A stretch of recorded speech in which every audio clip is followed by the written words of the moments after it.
জনপ্রিয় content creator ও উদীয়মান অভিনেত্রী কারিনা কায়সারের এমন আকস্মিক চলে যাওয়া কিছুতেই মেনে নিতে পারছেন না তার ভক্ত ও সহকর্মীরা। কিন্তু ঠিক কী ঘটেছিল তার, কিভাবে মাত্র ৩০ বছর বয়সেই মৃত্যুর কোলে ঢলে পড়লেন এই প্রাণবন্ত তরুণী? চিকিৎসকদের তথ্য ও পারিবারিক সূত্র বলছে, এক ভয়ঙ্কর শারীরিক জটিলতার মুখোমুখি হয়েছিলেন কারিনা, যা খুব দ্রুত তার শরীরকে অকার্যকর করে দেয়। অনুসন্ধানে জানা যায়, ঘটনার শুরুটা হয়েছিল সাধারণ জ্বর দিয়ে, কিন্তু সাধারণ এই জ্বরই পরবর্তীতে প্রাণঘাতী রূপ নেয়।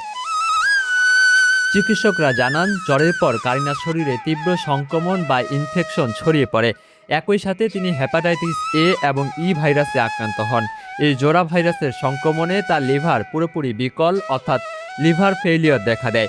পরিস্থিতি দ্রুত নিয়ন্ত্রণে বাইরে চলে গেলে ঢাকার একটি বেসরকারি হাসপাতালে তাকে লাইফ সাপোর্টে নেওয়া হয়। এরপর উন্নত চিকিৎসার জন্য গত সোমবার রাতে এয়ার অ্যাম্বুলেন্সে করে কারিনাকে নিয়ে যাওয়া হয় ভারতের চেন্নাইয়ের ভেলোর সিএমসি হাসপাতালে। সেখানে চিকিৎসকেরা তার ক্ষতিগ্রস্ত ফুসফুসের চিকিৎসা শুরু করেন এবং লিভার ট্রান্সপ্লান্ট বা লিভার প্রতিস্থাপনের চূড়ান্ত প্রস্তুতি নিচ্ছিলেন। কিন্তু শেষ রক্ষা আর হয়নি। চিকিৎসাধীন অবস্থায় ফুসফুসে অ্যান্টিবায়োটিক দেওয়ার সময় হঠাৎ করেই তার রক্তচাপ বা ব্লাড প্রেসার মারাত্মকভাবে নেমে যায়।